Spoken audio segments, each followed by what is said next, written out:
Završit ću još sa time. 71. godine moj tata radi na baušteli u Njemačkoj.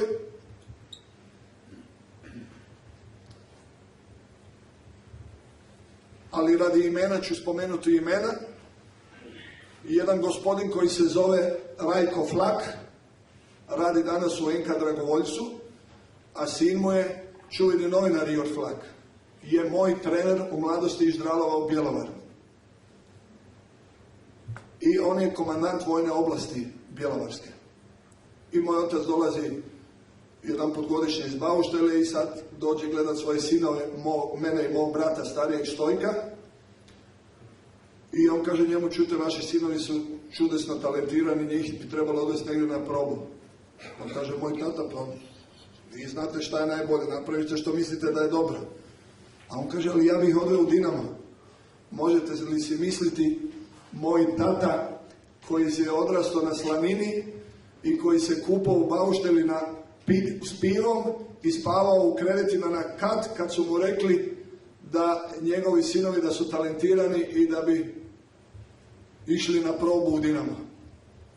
I sjećam se, danas pripremajući za skupštinu, kad sam ugledao tu bukovačko ovo raskršće i vijeko one naše bureke gdje si me ti vodio kad smo igrali zajedno u Pionirima i plaćao jer si imao malo više love od nas drugih, bio si veliki kavalir i hvala ti. Nikad neću zaboraviti taj dan kad ću umirat, sjećajući se tog dana jer mi je srce htjelo iskočiti jer sam vidio Zagreb, vidio sam Bukovačku ulicu i vidio sam Dinamov stadion. To je bio moj prvi susret sa Zagrebom. Tada se još nije ni rodio naš sportski direktor, moj brat Zoran Mamić, on se rodio 71. godine kasnije u bolnici u Zaječaroj.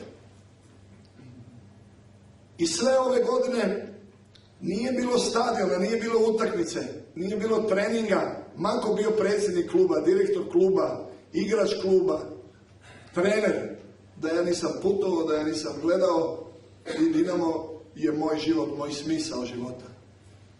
Moram vam reći da već 2 godine kad idem u Dinamo, kao da idem na stratište.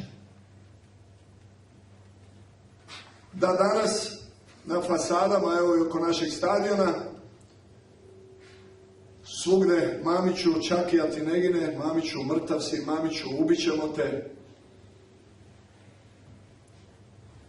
Jebamo ti kćer Luciju maloljetnu, kćer Ivu maloljetnu. I da u ovom društvu nitko jednom riječju ne kaže spomena. Što je to se dogodilo s našim Dinamom, s našim Zagrebom, s našom Hrvatskom, da od onog smisla života, od onog držanja za prsa da mi srce ne iskoči kad sam vidio prvi put stadion Dinama i Maksimir, do toga osjećaja da dolazim na naš stadion kao na stratište. Ja sam ovdje isključivo još samo iz odgovornosti. I laž je, gospodo novinari, gospodo iz medija, da se ja ovdje držim svim sredstvima ne bi li mogao koristiti privilegije za sebe i za svoju obitelj od Dinama. To je notorna laž. Ne, postao sam taoc.